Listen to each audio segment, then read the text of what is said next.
Divorce পেপারে sign করবো, সকালে আমি চলে আসতেছি, এইটা তার বউ হয়তো বাথরুমের এদিক থেকে শুনে ফেলছে। তো স্বামীরা তো সব শুনে গেছে, তারা ডিভোর্স দিয়ে দিবে সকালবেলা।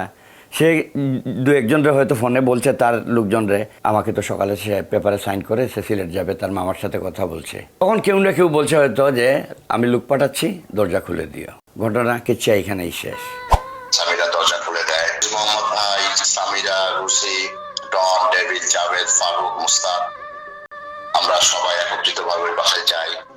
জাভেদ ওরা ঝাঁপিয়ে পড়ে সালমানের উপরে, স্বামীরা এসে ইনজেকশন পুশ করে, গলায় ফাঁস দেয়।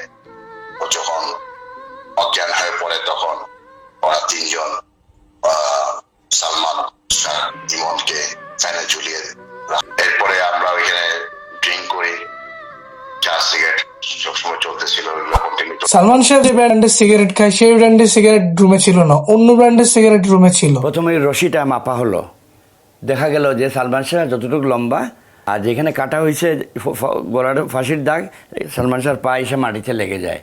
ওনারা মাপজুপ করছেন, এইখানে কাটা ছিল, এইখান থেকে রশিটা মাপে ওনারা নিজেই বলতেছেন আমার সামনে যে সালমান শাহ যতটুকু লম্বা, এই লম্বার মধ্যে তো এটা পড়ে না, এটা হয় না যে পা তো মাটিতে লেগে যায়, একদম স্পষ্ট।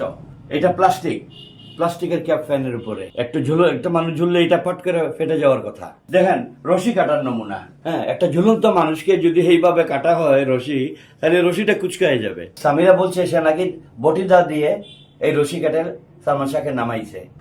যেখানে লাশ তারা পাইছে বলছে ওই রুমে এটা পাওয়া গেছে অ্যান্টি কাটার দিয়ে কাটলে এরকম কাটা হয়, এবং লাশ কিন্তু ঝুলানো হয় নাই, ঝুলাইলে এটা ফাটতো। চেতনা নাশক ইনজেকশন, এটার সাথে সিরিঞ্জও পাওয়া গেছে, বেডরুমের ড্রেসিং টেবিলের সাথে এত কিছু হওয়ার পরও নাকি সামিরা এসে বলে শাবনূরের